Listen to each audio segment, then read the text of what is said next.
Hi, this is Privateer Station, and today we bring you day 572 of Russian war with Ukraine. As always, with former advisor to the Office of the President of Ukraine, Lieutenant Colonel Alexey Arestovych, and in this new format with Nikolay Feldman and Yuriy Romanenko. Also, warm thanks to our members and supporters. Thank you, Jamer, Mormule, and Bill. You guys are fantastic, and with this, let's go deep dive into day 572. There is lots of news. Enjoy.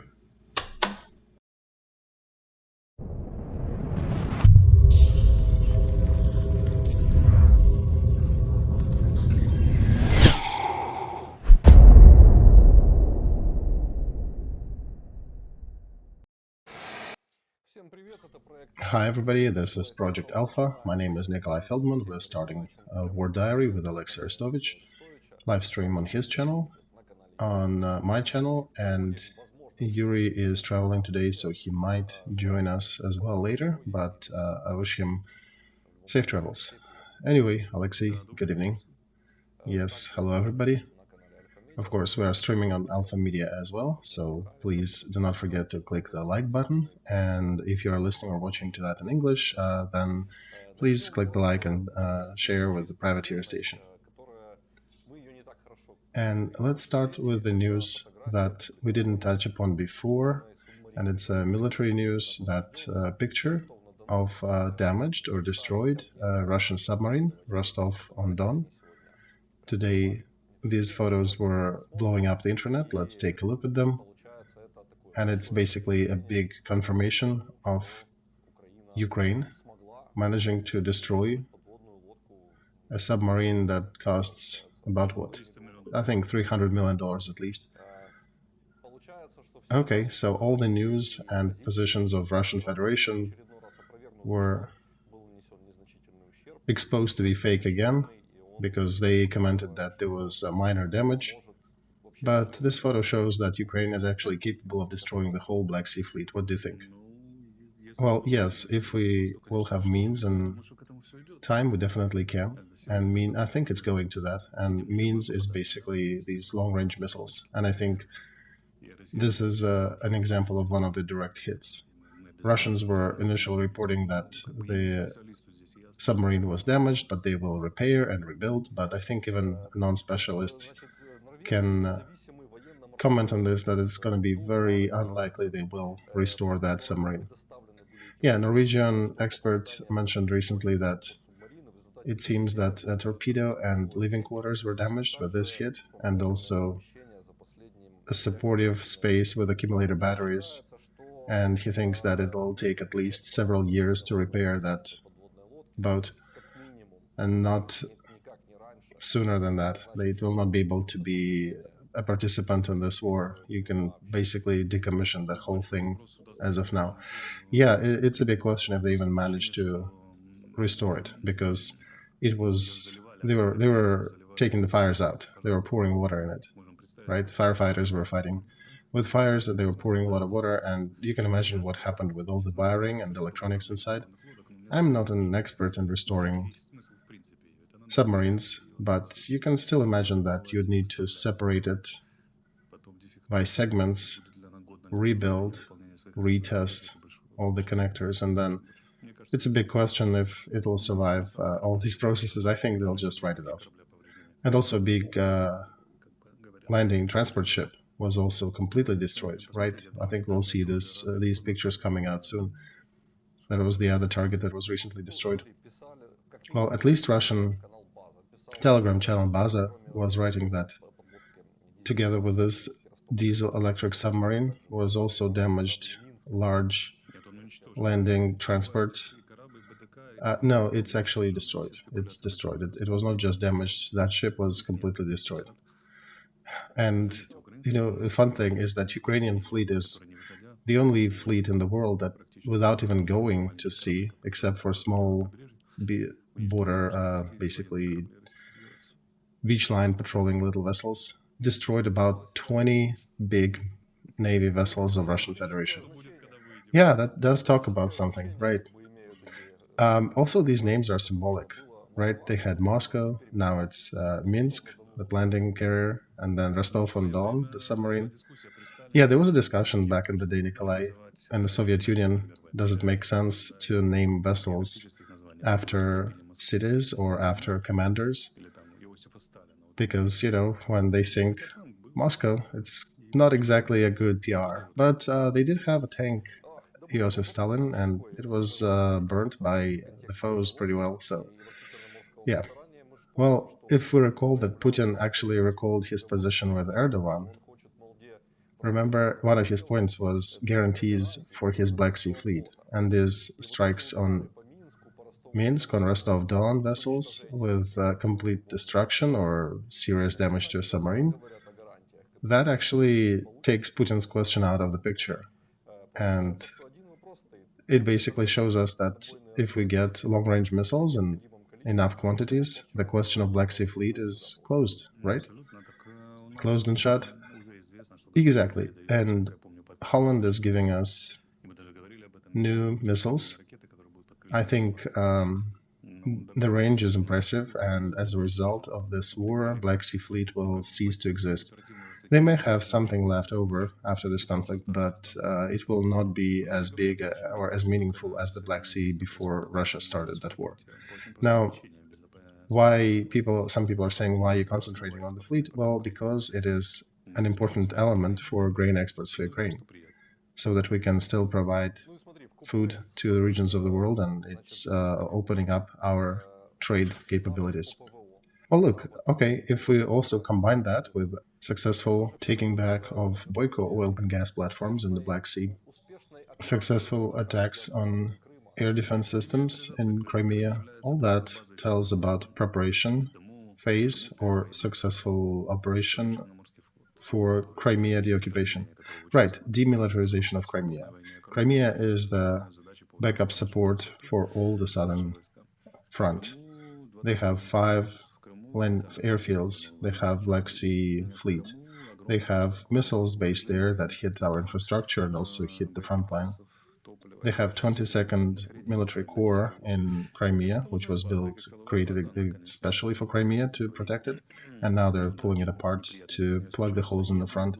They have oil, they have ammo, they have other things and gas there, so this is their backup and logistics hub, and a lot of different things start happening with it. I think there'll be more to go. In the northwestern sector of their air defense systems, we're making a big hole, and there'll be more things flying through that hole. And they'll be not so nice for those who decided to quarter in Crimea. I mean, first of all, Russian military troops that are quartered over there. And the key to our success on the southern front is demilitarization of Crimea, and of course, destruction of their defense systems and installations there. And if you've seen recently, I don't know how confirmed it is, but Americans supposedly opening up to providing us ATACMS, and Germans leaning towards giving Tauruses as well. So Crimea should expect more news. Right, we're expecting more statements from Zelensky about ATACMS and more good news from Ramstein meeting, where there is at least some pressure in German parliament on their Chancellor Schulz about Taurus missiles. So this week might become very signaling week in case of will they give it or not. I heard they most likely will. At least something will get out of it. And one more thing that is related to Crimea. Russians were often threatening to place tactical nukes in Crimea. So these attacks, they do not really support such a move. So I think we also not just demilitarizing, but also denuclearizing Crimea. Right, and it's also kind of an Indian summer season in Crimea, so I probably want to say that a warning should go also not just to military personnel quartered there, but also to Russian tourists who still, for whatever reason, try to go there. And we already see that Crimean citizens who live there, or I don't know if they originally were citizens or the ones who migrated there after Russia took over, but they're now sending signals that it's becoming intolerable to live there. Right, so according to usual military rules, frontline operations can reach up to 500, 600 kilometers back, because that's logistic supply lines. That's where fire suppression and military hits may target different targets at. And Crimea is definitely in this radius. And also, Russian commands, with a lot of surprise, discovered there is a ton of people supporting Ukraine who still live in Crimea, and they aid us with figuring out the right targets. So we're getting a lot of good data from Crimea that definitely aids us with high quality demilitarization work on Russian targets in Crimea. And of course, for a while, it will be difficult for civilians to live there because it is difficult to live in the logistics areas of the military group that is being destroyed. There is always a risk to become collateral damage. So quiet days for Crimea are over under Russia until Ukraine takes over that peninsula.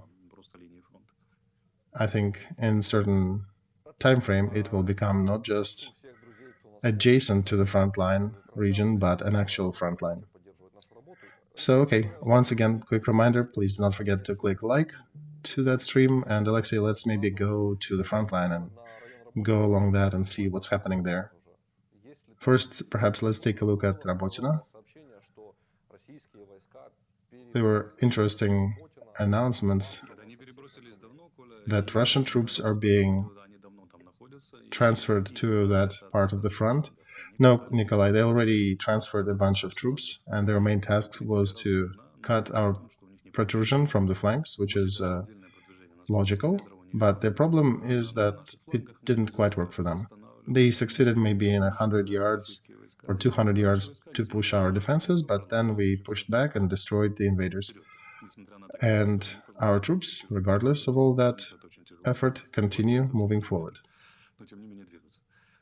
It is a difficult part of the front where we pay with lead and with our lives for every yard, but we are successfully moving forward, and Russian troops are now trying to replenish their reserves in a march way. Basically, they just bring them and drop them out there without any preparation. And I suspect we will grind them out again, and this is the goal. We need to destroy a lot of them. Also, see how many diamonds, red diamonds, are in that part. So would not be surprised if our command decides to change the angle of attack, and there'll be another protrusion popping up on the front line. But then to take them from here, take these reserves from that defense and try to move them there, that would be even more difficult, because these reserves are already moved from the eastern front, and it will take some time. The situation on the southern front will develop, and it will happen in relatively short time frame. So we shall actively advance there. And if we continue with another element of this front, with activating things there, we'll eventually, when they react to that, we'll come back to Rabotina again. Okay, now let's also take a look at the eastern front, Klishchiivka, Andreevka. That top settlement, Klishchiivka, is it still being fought for? No, Klishchiivka was announced to be liberated. I think it's near Kurdyumovka, near the bottom diamond, is where the fighting still goes. But Russian command just is quick to report desirables, their main mistake that they usually do. So no, Klishchiivka is taken. They fail to overcome the main deficiencies of their system. First of them, they lie to their commanding officers about the real situation on the front. Even Gurulev made a post in Telegram when he was taking an interview on the TV, and he made a post on Telegram that yes, we are lying about the front line on TV. And to support their lying, then they throw troops to try to liberate those positions that they try to recapture the positions that we liberated.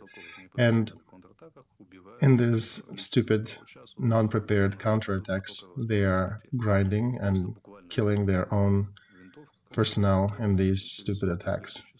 And they basically, send them in, give them the rifle, black bag, and off you go. Our troops just grind through them, and eventually that stream will diminish, will dwindle to the level that will not be enough to even hold the territory.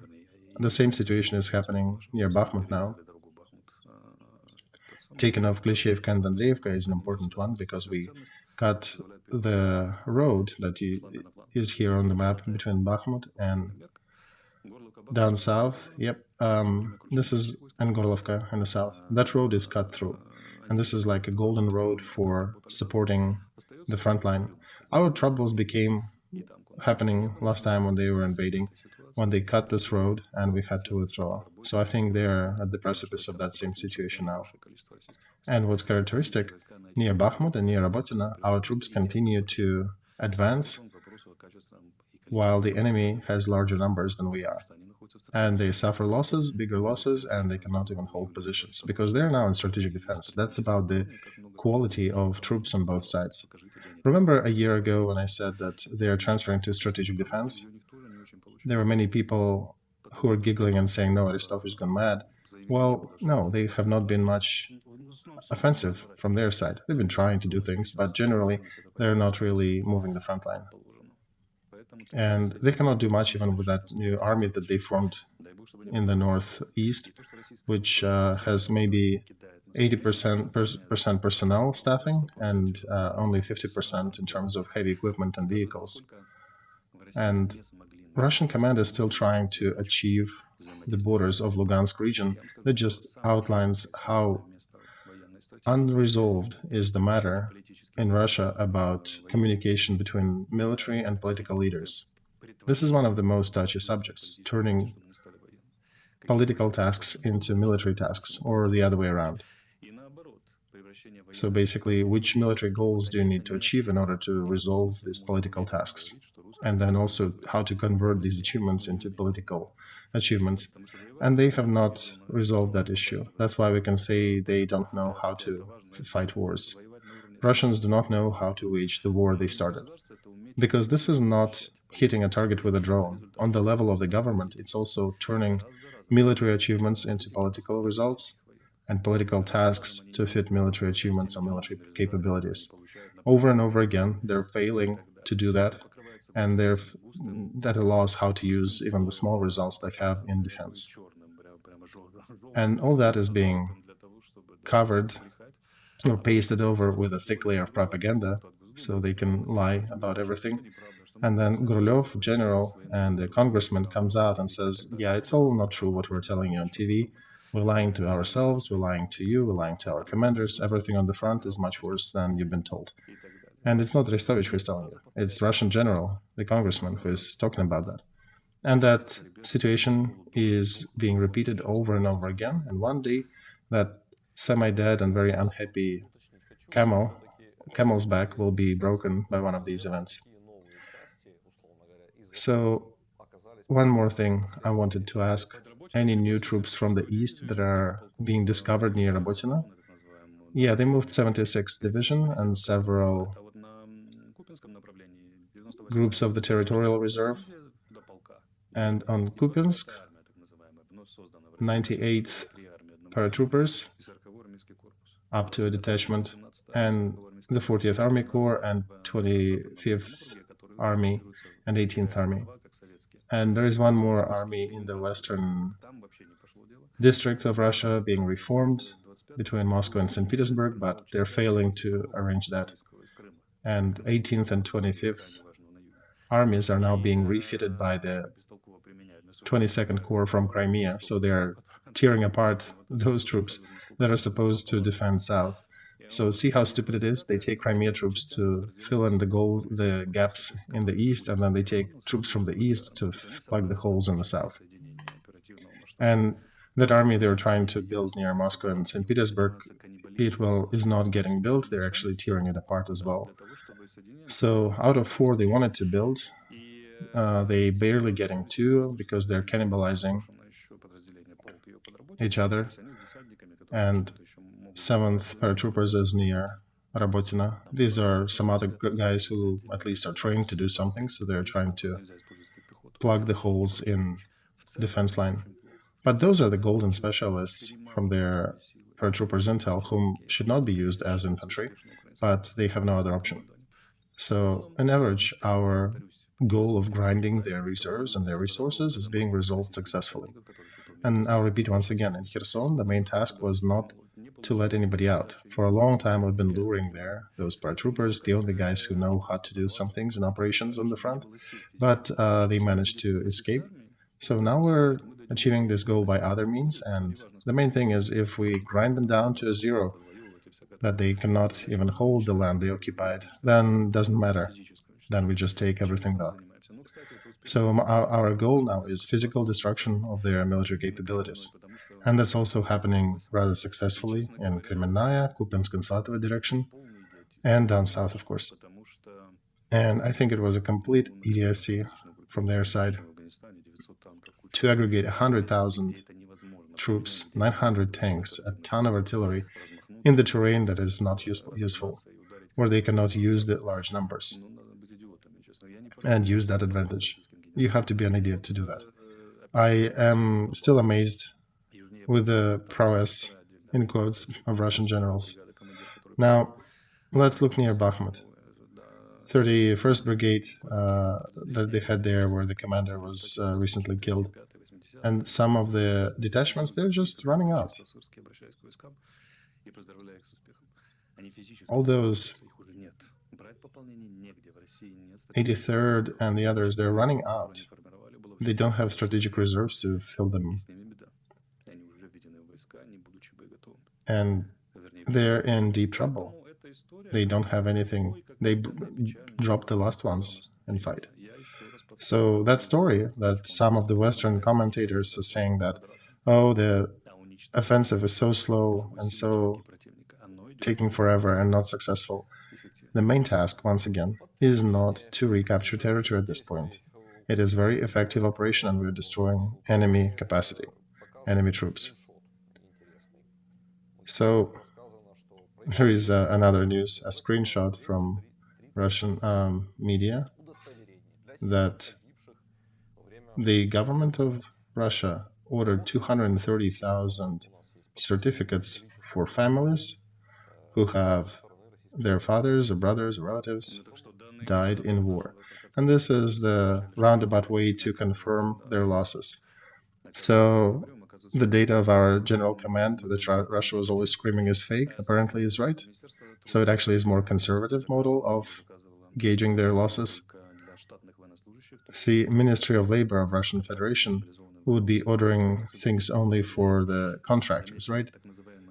So so-called troops of Donetsk and Lugansk People's Republics, who are actually parts of Russian military, but they're calling them allied troops, they're also suffering huge losses. There is not much to be happy about because many of them are ex-citizens of Ukraine conscripted by Russia to fight this war. And they don't have Russian passports, they have those fake Donetsk and Lugansk regions passports, republics.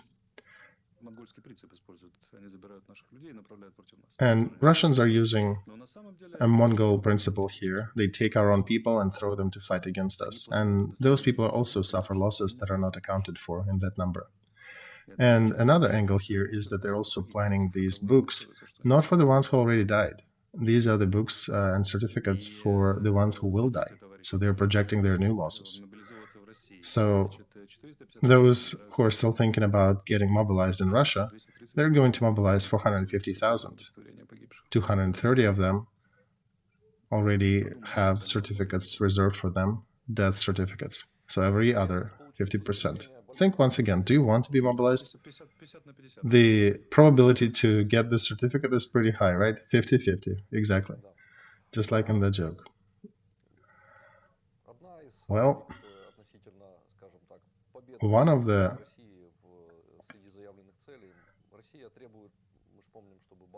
topics that Russia announced among their goals is to remove NATO bases further out to the state of 1997. I was thinking maybe to the 47, right? They announced. No, 49th, I think, when NATO was created. So yeah, it's a little too early to push them back to 1947. But in Bulgaria, NATO is planning to build a base for 50 million euros. By 2025, it will be ready, and the battle group can be placed there on 2 military bases in the southeast of Bulgaria. So that new base, new NATO base in Bulgaria tells us that on the territory of the countries of the previous Eastern Bloc, where pro-Russian moods were always strong, where people were concerned with Russian influence. That fear now is gone, I guess, 100%, if they're openly talking about that. Yeah, fear and influence. Bulgaria, with all the respect to the country, they're doing a lot of aid to Ukraine, but they have a lot of pro-Russian moods, and there is a party there that is peddling that pro-Russian sentiment. And one needs to pay deep respect to Bulgarian people who managed to overcome these trends and to confirm their adherence to European and all humanity values. And these news should be attached to the same news as we talked about Romania, where Romania is setting up a no-fly zone, where we have Britain providing additional cover in the Black Sea and providing intel to us and to Romania and other countries involved. So all that is about the security of Black Sea, about security of transport vessels in Black Sea. And our hits on Russian Black Sea fleet is also about that. And recently there were exercises done by a bunch of countries in the Black Sea who were training to remove naval mines, and they're demonstrating that they're not afraid to work and to provide additional cover and to increase their zone of protection from Russian military means. And the battle group that will be on that base will probably be some jets, some helicopters, and a military detachment to basically demonstrate that they're present and to be able to be reinforced if need be. So we understand that strategically NATO is reinforcing the security of Black Sea, of their countries that are adjacent to Black Sea. For us, it is very important because this is one of our main trade routes, and that's why we're fighting for Crimea. That's why we're waging war on the southern front with strategically successful results. And we need to remove Russian fleet from Black and Azov seas so that it wouldn't be there physically. And our good allies are helping us with this, and thank them a lot. All right, in Poland, in pre-election heat, there is a big scandal unfolding that tells us how much they were afraid of Russian invasion in the whole Eastern Europe and how they were preparing for that. There, the ruling party, Sprawiedliwość, Justice, I guess, it would be a proper translation, they published a plan according to which Polish military would have to withdraw to the left of Wisla River and at least to hold there for 11 to 14 days. And that's the logic of fear that was engulfing the whole Eastern Europe and partly Western Europe. But it also shows how inside Ukraine people were also thinking about what was the threat by Russian Federation. Now these plans are being published in the open in Poland in the heat of election campaign, but in Ukraine that's also a big question. What did we have at the beginning of invasion, and were we right to withdraw where we did? And now we have a lot of information pouring out, and the interview of the general who was commanding of the direction south, that he had only 1,300 troops at the beginning of war. General Sokolov, yes, that he was supposed to hold the whole invasion from the south with 1,300 troops. So how do you think that situation changed? All right, let's do in orderly fashion. Is the fear indeed right in this case? Why they were so afraid? Okay, let's talk about the reason for that fear. Right now, Poland is arming frantically. They're increasing their military capability 2.5 times. They're buying new equipment. You know, on our front, we have 40 HIMARS who are changing things quite a bit, and they're buying over 800, right? Imagine what's going through their minds. Fear is definitely one of the ruling angles in the Eastern Europe.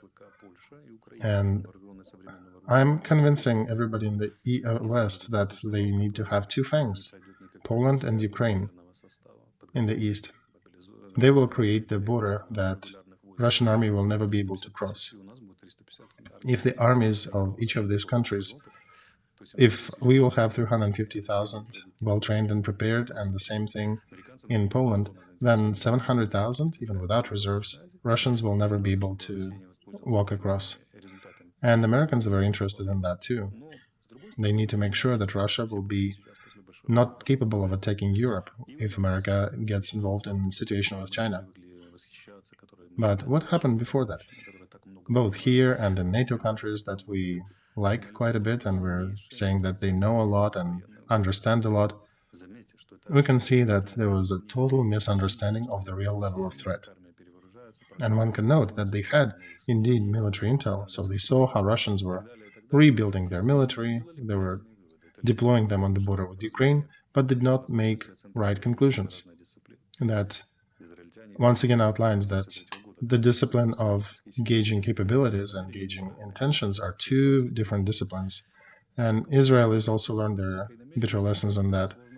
So it's a known issue. And the gauging of intentions was always a difficult thing to do. It's not a mathematically calculable aspect. You can calculate the number of jets and artillery systems, but not the intentions.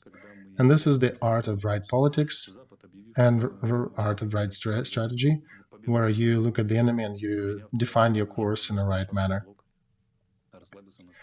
When the West accepted their victory in the Cold War and took the Eastern Bloc countries, that they actually started to destroy their military capability. And that was a stupid decision back in the day. Now they are not able to provide us with enough support, not because they don't want to, they don't have much. Well, Angela Merkel started her service with Germany, they had 25, 26 brigades active. And when she was leaving, they only had 6, partly capable. And in Poland also, they were shrinking their army, and they're basically keeping the army just at the level to be there and to, wash and maintain their facilities, but not to be able to resist active invasion. But in essence, we need to say that all that Russian activity, all that puffed up Putin who is screaming and aspiring to capture parts of the world, that became possible only due to strategic mistakes of the West that actually bred Putin up. And they failed to create a proper defense system on the eastern flank, and they allowed Putin to grow. They allowed him to grow his military, and at the end he directed his military against the West. And today we have the government of Romania consulting with the West before they announce a no-fly zone over their territory. That's an indicator of the West being weak. It's not strong enough to resist a real threat from Russia. The United States is strong, yes, they can, but summarily they're weak. The whole West is weak. There was Crimea captured before, there was war with Georgia, and the West didn't do nothing. It's like in that old joke, kids, you're wrong thinking that adults know everything. They don't know shit, and also everything hurts. So that's the story when people think there are some wise men who calculate everything, that there is some grand plan. And some people are saying, the commentators who are saying, that's a plan to involve Russia to create another Afghanistan. So I have a question. What, Poland was another plan of involving Russia deeper? That was another plan to involve Russia deeper into the territory of Poland? That's all bullshit. I communicate with people who were building these plans, and I ask them questions. I see that they are going through severe reevaluation of their estimations of the last 20, 30 years. They're in the harshest discussions between each other. Blinken was making a statement in one of the universities in the United States. He did say that the epoch of post-Cold War is over, and now we have a new time after that. So we're gauging that it's not the end of story by Fukuyama, and the whole West met this war in a deep low position, in a very low statistics. And the whole American society and their whole deep state, they made also big mistakes. They made several mistakes by gauging the real battle worthiness of Afghanistan army, the real battle worthiness of Ukraine army, and then the real army capabilities by Russian army. So a bunch of people should be removed from their positions after these three mistakes, but it was a collective opinion, so they're still there. And that's big, serious guys with their aircraft carrier groups. They make global and big mistakes. And they create figures that actually grow hard enough to and grow enough balls to even attack them. Putin is a complete creature of the West. And ideologically, they allowed him to capture Europe, and financially, and they allowed him to corrupt Europe and United States with his money. So now they're dealing with the dragon that they've grown with their own hands. We've warned them about it. But on the other hand, we also have our own issues. But if you read it right, it actually opens you the view of what was happening in the south. Were we preparing for the southern fight? That's Sokolov in his statement. Did we demine Chongar Peninsula, mouth of Crimean Peninsula? And I'd rather ask you a question: why did he come with this to a public space? Why? I think I have an answer. There is a big investigation by Ukraine internal commissions and special services, and there was a suicide, apparent suicide, by the governor of Kherson region. So I guess the stress there, the heat is reaching these levels. And one of them suicided himself. The other went out to press, which is very unusual for the general, because that goes against all the rules in the military to go like this. And he's saying that he had to have 4 detachments there to defend south, and he had only a half of one available. So the question is, who moved artillery systems from the south to a different locale? Then in Kherson, we know that their territorial defense leader was a traitor and he moved to fight for Russia. But what about other reserves that were supposed to be there? And these are the questions looming behind that, about successful capture by Russians of Kherson, quick taking of Mariupol, and quick taking of Melitopol, and big casualties and a lot of people dead in Mariupol that they took. And we need to understand that mistakes and errors that were not analyzed and were not punished have tendency to come back. So as a society, we're deeply interested in figuring out the truths of what was happening in the South and before the war. And these statements by people who were involved in that with some capacity, because they were accused of certain crimes, that tells us that generals need to defend their honor and professional experience from these attacks in press and not in the framework of court proceedings. So that's another question. Why is that happening in this fashion? And the other question for our society is, how well can you conduct these investigations during this war? One can say that in Israel, they were creating their commissions after wars, not during wars, where the ministers of defense were losing their positions. But Israel wars were short. Our war can last for another year or two. What will not be touching people who are guilty will still be wearing their ranks and making strategic decisions. And one can ask, have they learned to make these strategic decisions yet? So I only welcome these processes, even if they're happening in a non-linear fashion, and as the gesture of Hail Mary from the participants, but it's a good statement, and that poses right questions. Why there was only half the detachment from Berdyansk to Kherson? And given that just on the 12th of February, President was there, they were training how to defend the South. That's a key question. Perhaps these people, some of the peoples are traitors, and many of them may still have, or be dumb, and many of them may still have their ranks. All right, let me clarify here. If we take the situation with Poland of 2011, where the country was a member of NATO and there was supposedly a rational plan to move to the left of Wisla, that would be a rational decision, right, as far as I understand, in that framework. So why then the plan to save some part of military forces of Ukraine in this case and to withdraw beyond the right bank of Dnieper cannot be considered rational? Maybe it's a dumb question and incorrect question. No, this is a very proper question. War is a rather horrible event, and civilians have issues understanding it, but this is a good concrete question. So how, for example, Army of Ukraine or Polish army, what they're being accused of, that they left for Russians to Buchas, or Rzeszów and Krakow would be left for Russians as Bucha, so that the troops would be invading and then torturing locals. That brings up a whole layer of questions. What is more important, army or territory?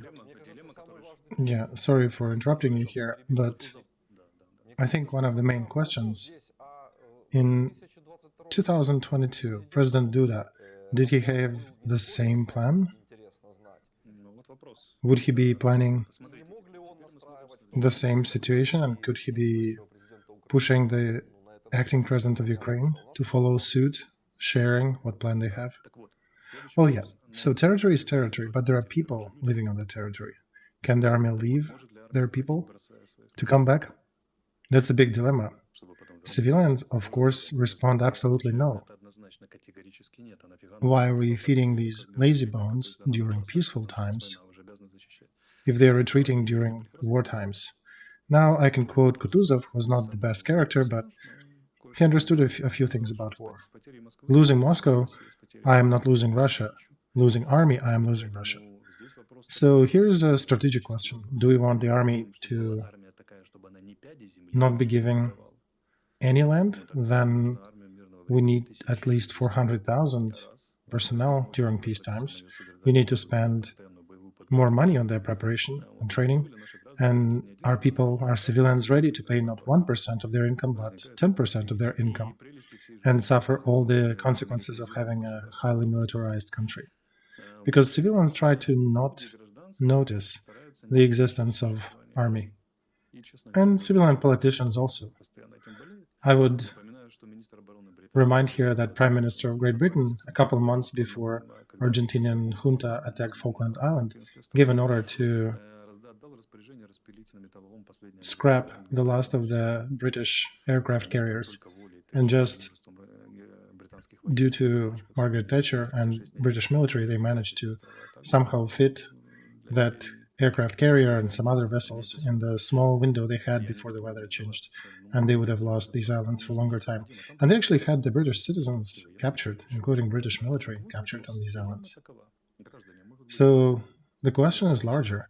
Civilians need to maybe understand the matters related to army during peace times, perhaps elect politicians who can answer these questions, these strategic questions properly, and do not give a small committee in parliament to decide their fate, because that's a Polish dilemma for you.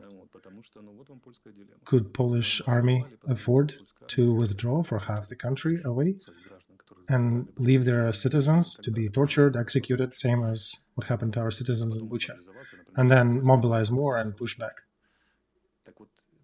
And the rule is, if the country is smaller, including potential capabilities, if the country is smaller than the aggressor, they inevitably will have to retreat. The degree of that retreat is something that we need to answer as a society. It's a very painful discussion, and we need to address that, but we have tens of thousands of civilians dead as a result of it.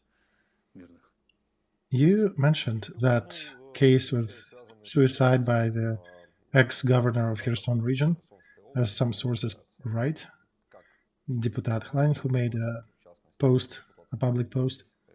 He said that Duda was led to suicide himself because he was accused of giving up Kherson to Russian invaders, even though he was the only one who did not escape, who provided for evacuation and actually worked on destroying the electronic keys and all the things before Russians would occupy us. And then the congressman writes that nobody picked his phone during the invasion. Probably he meant to say 3 days before invasion, because I was there during the invasion and we were picking up every phone call.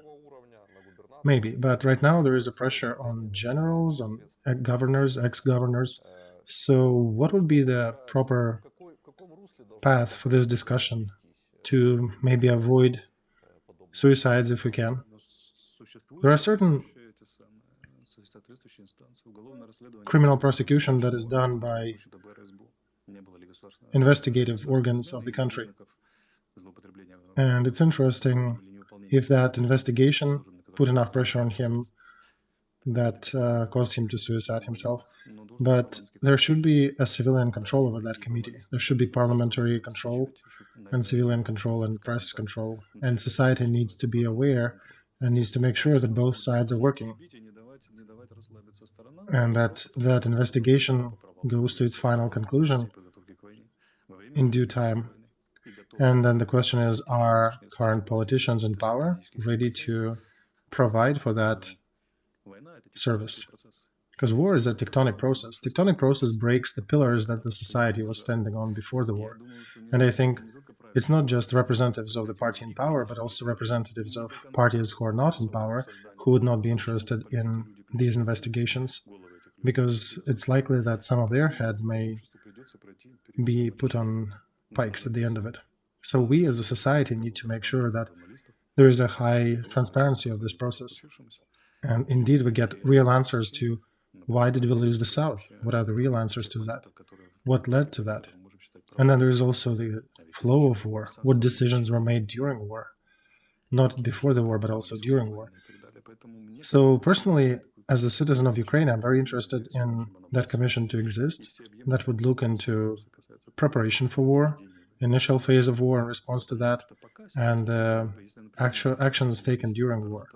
Because for now, what we see a suicide of ex-governor, and we see a general avoiding all rules and leaking his information to press, which indicates that the pressure has achieved a very high threshold. And the question, as a society, do we want to leave it without control or not? 100% no, Alexey. And one more piece I wanted to bring today. As we expected or suspected, Ukraine actually sent a note of protest to the World Trade Organization regarding Polish actions about the grain deal and the grain transfer through the territory of Poland. And we tried to prevent that action from happening, but yet it happened despite our best advice. What do you think? Such an act, a legal case that Ukraine is trying to build with World Trade Organization, do you think it's treason of the country? I'd put it this way, Nikolai. There are two sides. One is saying that we are risking the fight with our immediate allies for the interests of several grain traders. The other side is saying that not everything is so black and white. They're saying that our eastern neighbors, when they're meeting with the Euro Commission in regards to grain deal, they are very, and I'll put it politically here delicately, that they're really vigorously protecting their interests. So they're also pushing for their own quotas in the framework of European Union. But regardless of that position of our neighbors, is it part of our interests to quarrel with our immediate neighbors? The ones that we need to build our survival strategy with, because these are the only countries in the world who completely understand the problem that we're facing, who know what Russia is, and who do not want Russia to win anything in this war. They understand the role of Ukraine in this conflict, that we are saving them, and they're trying to help us, to do their best to help us. Strategic interests demand that even though there are people who are abusing the situation on both sides, these people, these abusers need to be stopped. And we need to ensure that both countries cooperate in military and economic fields fruitfully. And I don't know the degree of intrigues from our allies, but I've heard some. But what I'm seeing happening from the Ukrainian side, and I've heard and conversed with a few people who are really well informed about the situation, who are privy to the inner grade dealings. And they're saying that we are violating a few things. And we're not investigative organs here, but I can give a societal, as a citizen of Ukraine, a societal evaluation of this. I think we are indeed making a big mistake. This is akin to treason to our country, during the times of war, and we need to resolve that amicably. At the very least, it should not be done until the end of the election process, because it's happening not only in Poland, but also in Slovakia. And the enemies, the guys who are against a close union with Ukraine, they will play that card. So it is a big stupidity on our side to try to push it further. And what we remember from the classics movies, that this is called the fight of pesky self-esteems. I can give an estimate to that this event, this motion to file a case with Global Trade Commission is a treasonous action. Okay, yeah, I agree with you, Alexey. And one more time, guys who are watching this stream, please do not forget to click the like button. This is super important for us to make sure that stream is seen.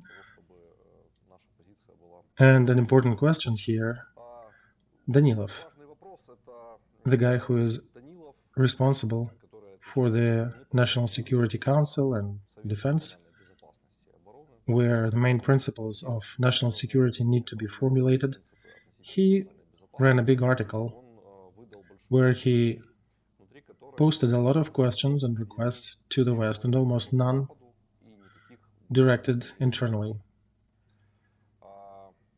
He is talking there that the war will be a lengthy one, and we need to define a position how Ukraine is going to win, what does the victory look like, what long-term contracts and guarantees look like from the West, and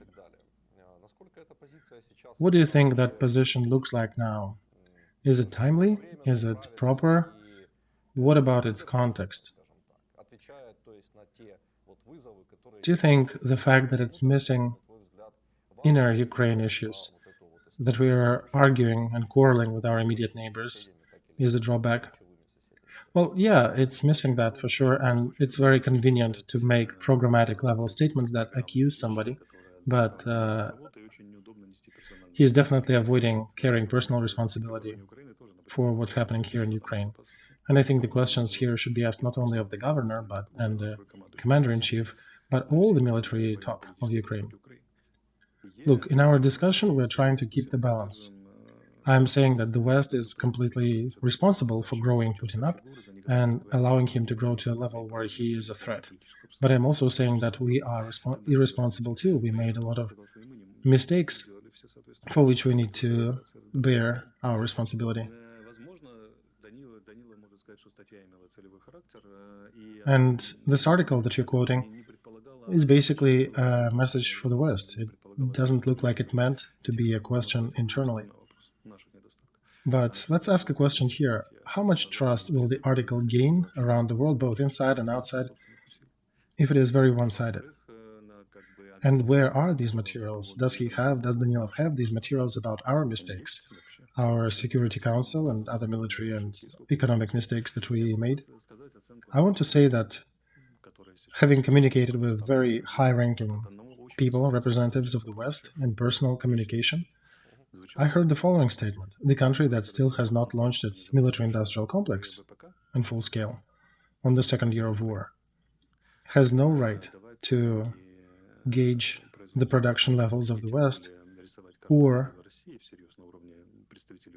to draw maps of how they will divide Russia. He used the word inadequate in describing that. This is the general grading, how the West sees that. Let's keep a theater pause here, right? Regarding these signals. And we hear different signals from the West, including the question of elections, Ukraine elections that need to happen in the March of 2024. If they are orderly, but if they are extracurricular, then we don't even know when they gotta happen. But today we have a situation when 100 public organizations in Ukraine, very well known, very so-called experts, came with a joint position saying that elections and full-scale war are incompatible. Nikolai, can I say a couple of phrases here? Okay, finish the question and then I'll say. No, it's okay. Go ahead, Alexey. Is it compatible or not? The greatest president of the United States, as he's often referred to, actually conducted elections in the situation of civil war in the United States. Not a war with foreign entity, but internal civil war, which is much more difficult, much more devastating for the country, and makes inner elections much more impossible. But yet he conducted them because he understood that he needed all the legal support he can master to make decisions that he needed to make during this war. So I'll make a statement here to our organizations and government. There'll be a time very soon when you'll be begging for these elections to happen, when you'll be doing everything in your capability to make sure they happen. All right, you are communicating with a lot of people in the West, Alexey. Right, I do, yeah, this week as well. So, in the flow of their interests in this war, what is more important? Outside legitimacy or inner manageability? I would ask a question, is inner manageability linked to the legitimacy? I would open a little secret here that people haven't talked about before, I think. The moment when the political support for the government falls below 25%, all their messages, all their orders are being ignored, are starting to be ignored on all levels. Legal, judicial, any kind of power, they keep ignoring it. Yeah, of course we'll do it, and they put the order somewhere in the table. And after that, there's some political rooting, and everybody starts to form coalitions and plan how to divide and conquer. Are we sure we want to face that level of legitimacy during war? That level of support for the government? We need elections to support that legitimacy. And it is fading away. It cannot not fade away under the pressure of the situation we're in and the amount of mistakes that are made, inevitably being made during these difficult times, even when we're talking about not intended mistakes. It's just the volume of decisions being made. Talking about all different firings, Hanna Mahler was fired, the representative of Ministry of Defense in the information field. And some people are screaming and giddily smiling that, oh, she made mistakes about Kurdumovka and some other statements recently. But you don't understand one thing. Those people who, since the beginning of war, decided to come in front of the microphone and be in the public sphere, they were strong enough to do that. They knew from the beginning that they will likely be crucified for what they're doing. But the others were afraid, were scared shitless to come out. When you don't know if you'll be executed for your activity in 3 days and what will happen in the country in 3 days, they were just afraid to come out. So Hanna Mahler was one of the first ones who made a decision to come out and speak. And statistically, and the amount of statements that she was making daily, there will be mistakes. Of course there were mistakes, and one day she would be executed for that. So I want to send my personal support and big hello to her, despite of mistakes she made. And I made mistakes too. We all knew that people will attempt to crucify us. When we were going to that tribune for the first time, we already knew that what the finale would be like. There is no way to not make a mistake in that flow. And each mistake is rather painful for soldiers, for their relatives, for society.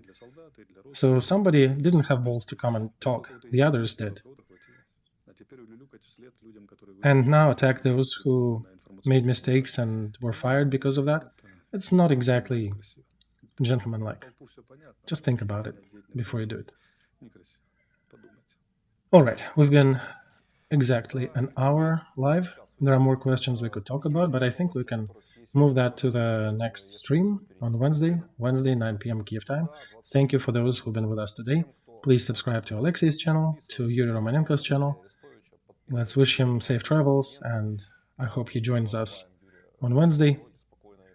He was in his thoughts with us today, and subscribe to Alpha Media, to Alexey Arestovych, to Privateer Station if you are listening or watching that in English language. We feel your support. Support us if you can. We appreciate you. Goodbye.